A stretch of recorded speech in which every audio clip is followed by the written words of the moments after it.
What's up, everybody? Welcome to Sit Down. I'm DJ Sixsmith.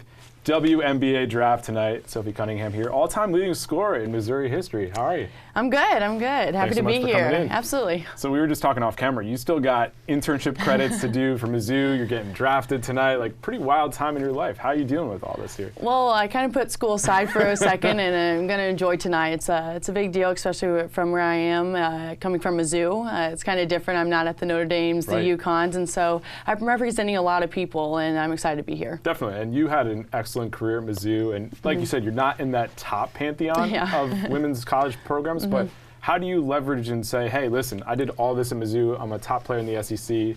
What have those conversations been like the last couple of weeks? Yeah, I mean, I could have gone anywhere I wanted in the nation, but I wanted to put Mizzou women's basketball on the map, and I did just that. And it's not just me, it was a bunch of people who are involved in that, but I'm really excited. I think I've had a lot of great conversations, and I'm a tough-nosed player. I'm blue-collared, and I work hard, and so that's why I'm here. That's awesome. So reading up on your game, your three-point ball has really ascended the last couple of years to the point this year where you're getting close to that 100 mark in terms of makes. So.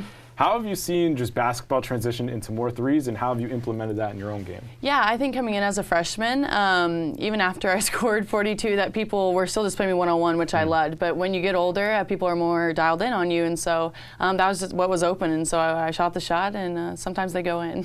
And we even are at the point, we're at the Final Four, we got a three-point shooting contest now. You know, even though it didn't go exactly how you wanted, still a great experience for you. It was awesome, and I met a lot of cool people there. Those girls are awesome, and it was just a fun experience. The guys were great. The dunk contest was awesome, so I'm glad I went. Was that the first Final Four experience for you? Yeah, it was actually. So what was the best part about that whole thing? The food was great. I'm all about big girl, you know, steak, you know, the sirloins, the potatoes. But no, it was awesome. I think the dunk contest was pretty awesome, but the fans were great. The atmosphere was awesome. That's cool. So take me back. I mean, basketball's obviously been a part of your bloodline for a long time, but how did you first get into the sport? Yeah, you know what? My dad, grandpa, and uncle played football at Mizzou. Mom did track and field. Aunt and sister did basketball. And so it's just kind of in the bloodline. Sports is in our blood. And growing up, I played every sport there was.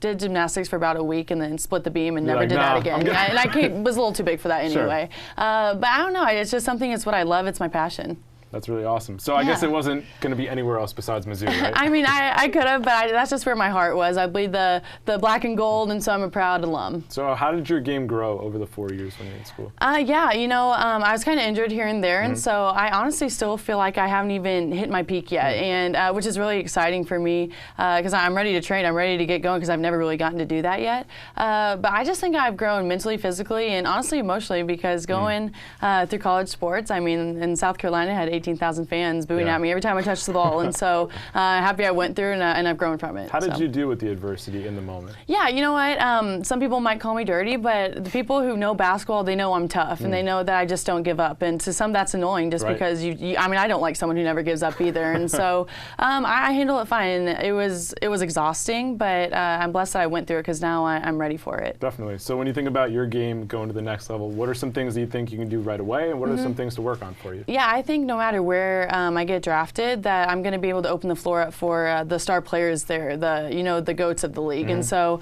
I can shoot the three, but if you come out on me, I can also get to the rim. And I'm a bigger guard, so I can guard pretty much 2 through 4, and so I'm excited. And switching on defense is such a big part of the game. Yes, absolutely, and we did that in college, so I'm ready for it. Yeah, and I like also in women's basketball, like even a couple years before all the three-point stuff going on in the NBA, like it was happening in women's college basketball. Like, people didn't realize that. No. The spacing that you guys have is what everybody else is doing. So I'm sure you're like, well, we've been waiting for this. Hello, no. We actually set the tone with what's going on. Exactly. No, we're just so fundamental, and we have to do that just because we can't dunk like the men do yet, you know. And so there's girls coming up who can do it, but you know, not me yet. So I'm still working on that. But there's much more than just the fancy highlights and the dunks. Absolutely. And like the Final Four, for example, I'm sure you, having played college basketball, you're watching, like that's a great spectacle, a great moment for women's college basketball. What a great atmosphere. I mean, I know I didn't play in it, but I was a proud supporter and was watching it, and just to see the crowd just full of energy, and just the stands were filled, you know, and I think that's just great for women's basketball in general. Yeah, and same sort of thing with WNBA. It's like when you check out a game, these are the best women in the world, and you have the opportunity to jump into that. And it's cool also because, like, when Enrique was here just before, we were talking about really big time for the WNBA, Yeah. a little bit of a rebrand. So what do you think is most important in terms of pushing that to the next level? Yeah, I just think that our league is full of diverse people. And I mean, I grew up on a farm, and so a lot of people who are in the WNBA haven't done that. Right. And so I just think that we are rebranding, and we're just reaching so many other powerful women and honestly young guys who were inspiring as well. And so I'm really excited for the future. What was the craziest part about growing up on a farm? Oh, you know, I know how to bareback. I know how to do that kind of thing. I have a mammoth donkey. A lot of people think that's kind of weird, but I'm all for it. How big is the donkey? So usually donkeys are right here, but our mammoth he's a tall guy. Wow. Yeah, so. That's a good defender to cheer, exactly, right? So draft tonight, when you get drafted, who are the people that you're going to think about the most? Your family's going to be there, but just who are the people most important in this whole thing? Yeah, I think I'm just blessed to be here, so I got to thank God for that. But I just think my sister has been such a huge inspiration to me, and my mom and my dad. I have a great support system, and an extended family as well, so I've been very blessed with that. But I just think the community in Columbia, Missouri, and the state of Missouri as a whole, they just embraced me, and so I'm representing them. I'm proud to, and I'm just going to embrace everything. Yeah, the family, the faith, such important things. Absolutely, yeah. So once you get to the WNBA, who's somebody you're looking forward to guarding, somebody you're looking forward to go up against? Like, who are the people that you aspired to be like when you were younger? Yeah, I mean, there's legends in the league right now, and you have to bring it every single day in practice, every game. And so they told me not to be starstruck. They told us yesterday during the player panel, and they're like, you can do that later because they're going to drop 30 on you, you know? And so I'm anxious to play everyone, honestly. But I think the Super, the Downa Taurasi, Deladon, I just think those are the big it's three awesome. Right there. You know what I mean? And you grow up, but I mean, now you're playing with them, so it's like you got to put that aside and you got to go compete. So. All right, well, good deal. Sophie, Yeah. thanks so much Thanks for coming having in. me. Yeah. WNBA Draft tonight. We'll see you next time here on The Sit Down.